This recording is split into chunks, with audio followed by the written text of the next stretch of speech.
नमस्कार दोस्तों, स्वदेशी ज्ञान सागर में आप सभी का हार्दिक स्वागत है।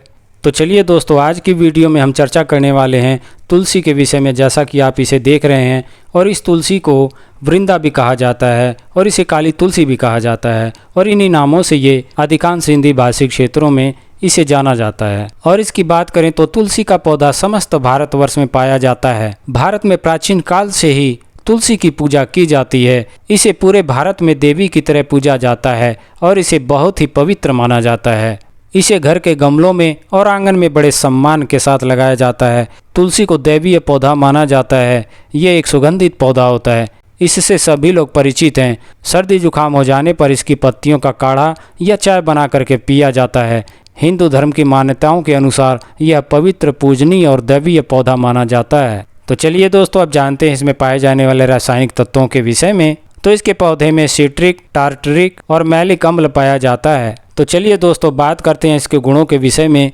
तो यह कफ शामक, वातनाशक, हृदय उत्तेजक और ये पसीना लाने वाला होता है, और साथ ही में रक्त शोधक, बुखार को हटाने वाला और ये सूजन को भी दूर करने वाला होता है।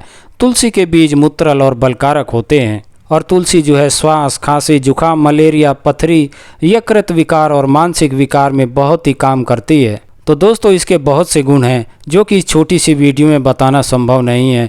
तो चलिए दोस्तों, बात करते हैं इसके गुणों के लाभ लेने के विषय में। तो सबसे पहले मैं यहाँ पर रतौंधी के विषय में कहना चाहूँगा। तो रतौंधी की शिकायत हो जाने पर आप जो है तुलसी के पत्तों को पीस करके और इसका रस निकाल करके आप जो है 5 से 10 बूंद की मात्रा में इसको दिन में कई बार इसको डालते हैं, तो इसको आँखों में डालने से जो रतौंधी की शिकायत होती है वो दूर हो जाती है और उसमें बहुत ही अच्छा आराम होता है। तो चलिए अब बात करते हैं कान दर्द के विषय में। तो कान दर्द की शिकायत हो जाने पर आप जो है तुलसी के पत्तों को लेकर और इनका रस निकाल लें, और रस निकालने के बाद में जो है आप इसको थोड़ा सा गर्म कर लें, और गर्म करने के बाद में 2-2 बूंद आप इसको कान में डालते हैं। तो इस प्रकार से कान में डालने से जो कान का दर्द होता है वह मिट जाता है।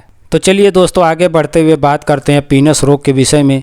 तो पीनस रोग की शिकायत हो जाने पर आप जो है इसके पत्तों को ले करके और इसे मसल करके आप सूंघते हैं, तो इसके सूंघने से जो पीनस रोग होता है उसमें बहुत ही अच्छा आराम होता है और वह मिटना शुरू हो जाता है।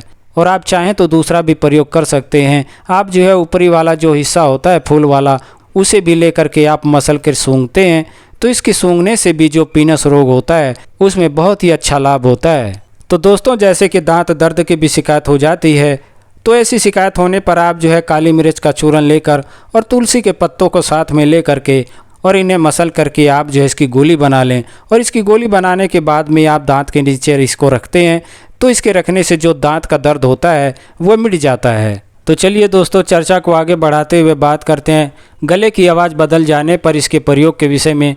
तो किसी भी प्रकार से या किसी इन्फेक्शन की वजह से अगर गले की आवाज़ बदल गई हो, तो उसमें जो है आप तुलसी की जड़ को ले करके और इसे आप मुलेठी की तरह चबा करके इसका धीरे धीरे रस गले में चूसते हैं, तो इसका रस चूसने से जो गले की आवाज़ बदली हुई होती है वह ठीक हो जाती है, और उसमें जो कि बहुत ही अच्छा लाभ होता है। तो चलिए दोस्तों, अब बात करते हैं अपच और भूख ना लगने की शिकायत में इसके प्रयोग के लिए।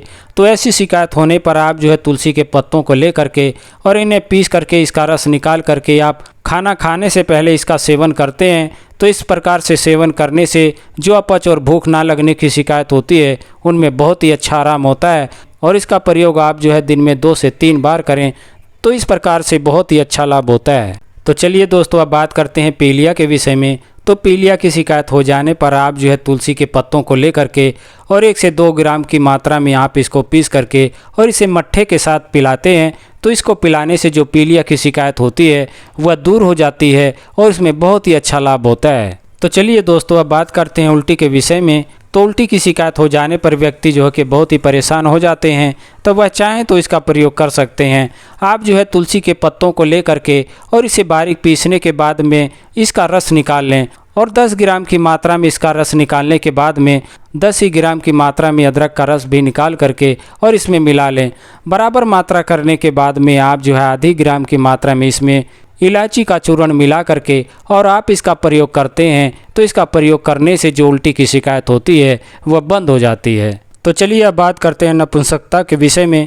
तो नपुंसकता की शिकायत हो जाने पर आप जो है तुलसी के बीजों को ले करके और इसे बारीक चूर्ण बना लें। चूर्ण बनाने के बाद में इसी के बराबर आप जो है पुराना गुड़ ले करके और इसमें मिलाने के बाद में और इस चूर्ण को 1 से 3 ग्राम की मात्रा में लेकर के और गाय के दूध के साथ आप 1 महीने तक इसका सेवन करते हैं तो इसका सेवन करने से नपुंसकता में बहुत ही लाभ होता है और नपुंसकता दूर हो जाती है। तो आशा करता हूं कि मेरा ये वीडियो आपको पसंद आया होगा। मेरा ये वीडियो आपको पसंद आए तो कृपया करके इसे लाइक शेयर और सब्सक्राइब करना ना भूलें। साथ ही बेल आइकन को भी प्रेस कर लें ताकि आने वाली हर वीडियो आप तक पहुंचती रहे। तो आपके स्वास्थ्य की कामना के साथ अब मैं आपसे विदा चाहूँगा। नमस्कार, जय हिंद, जय भारत।